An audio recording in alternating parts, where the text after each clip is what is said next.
I'm going to go into my disclaimer right now, and it is for educational use only. This is about the book of Job. This is the outline in the book of Job. The dilemma of Job. 2, the debates of Job. And the divine discourses. God's first challenge to Job. Job's first reply to God. And I'm just going to cover that one right there, because there's so much information in just this small section, until you should be preoccupied with the thoughts and the imagination of the way the Most High is describing His power. Stay tuned.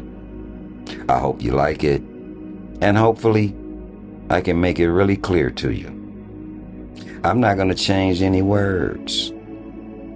The power behind the words that are used by the Most High are so important to where I'm going to pause when I get to certain key phrases to give you time to pull that in. And if you'd like, you can open your Bible to Job chapter 38, and then Job's first reply to God in chapter 40, verse 3 through 5. That's a handful of information. Here we go. You ready? Open your book. Then the Lord answered Job out of the whirlwind, and said, Who is this that darkeneth counsel by words without knowledge? Gird up now thy loins like a man, for I will demand of thee, and answer thou me. Where wast thou when I laid the foundation of the earth? Declare if thou hast understanding. Who hath laid the measures thereof, if thou knowest? Or who hath stretched the line upon it? Whereupon are the foundations thereof fastened? Or who laid the cornerstone thereof? When the morning stars sing together, and all the sons of God shouted for joy? Or who shut up the sea with doors, when it brake forth as if it had issued out of the womb?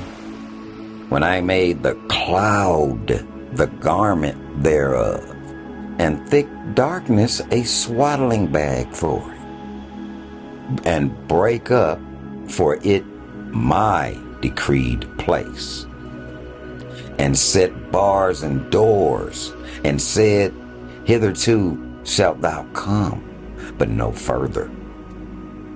And here shall thy proud waves be stayed.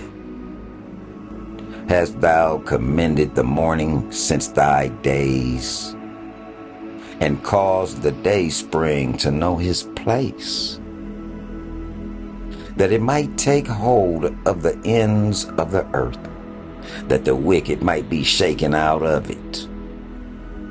It is turned as clay to the seal, and they stand as a garment. And from the wicked their light is withholden, and the high arm shall be broken. Hast thou entered into the springs of the sea, or hast thou walked in the search of the depth?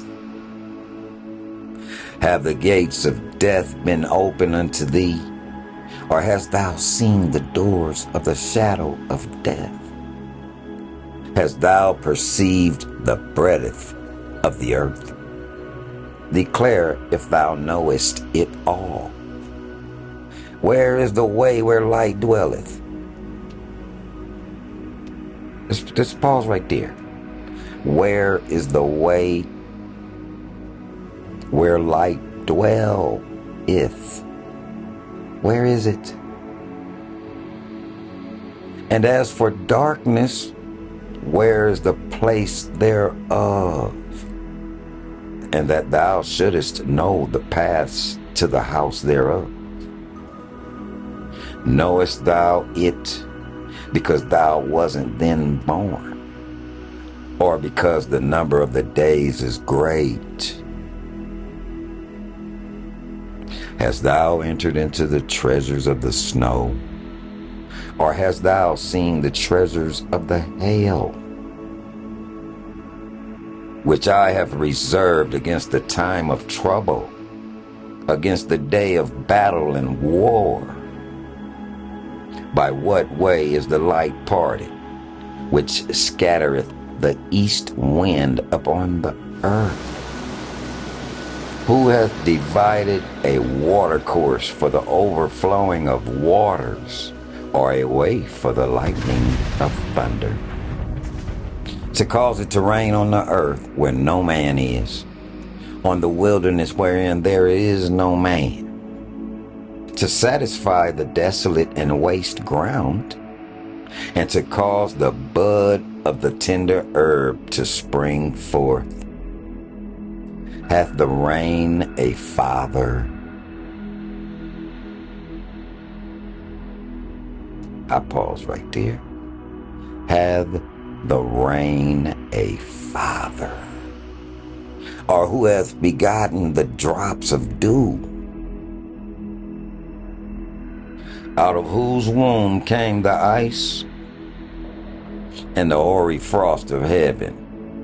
Who hath gendered it? That's a question. The waters are hid as with a stone, and the face of the deep is frozen. Canst thou bind the sweet influences of Pleiades? That's in the sky. That's a constellation of stars. Or loose the bands of Orion. The belt of Orion is in the sky every year in December, around the end of the year. Just go outside and look up around Christmas time, and you'll see those three stars. You would not be able to mistake them or misidentify them. Canst thou bring forth Mazzaroth in his season? Mazzaroth is the 12 signs of the zodiac. But that's a question, and it's in Job 38:32. Or canst thou guide Arcturus with his sons? That's another question. Arcturus is a star system in the sky too, and you can see it. But of course, I don't think anybody want to go outside at night and see what's up in the sky. For some reason, nobody's teaching to go out and look up. Yet, the Most High is telling Job, canst thou lift up thy voice to the clouds, that abundance of waters may cover thee? Can you do that? That's another question. Can thou send lightnings, that they may go and say unto thee, here we are? That's another question. That's why I'm not reading so much, because that's a lot of questions from the Almighty. And it is in this Bible, in the book of Job. Who has put wisdom in the inward parts? That's another question. You gotta answer these before you keep going. Or who hath given understanding to the heart? Another question. Who can number the clouds in wisdom? Or who can stay the bottles of heaven? When the dust groweth into hardness, and the clouds cleave fast together, wilt thou hunt the prey for the lion? Another question. Or feel the appetite of the young lions, when they couch in their dens and abide in the cover to lie in wait? Another question. Who hath provided the raven his food? When his young ones cry unto God, they wander for lack of meat. Knowest the time when the wild goats of the rock bring forth?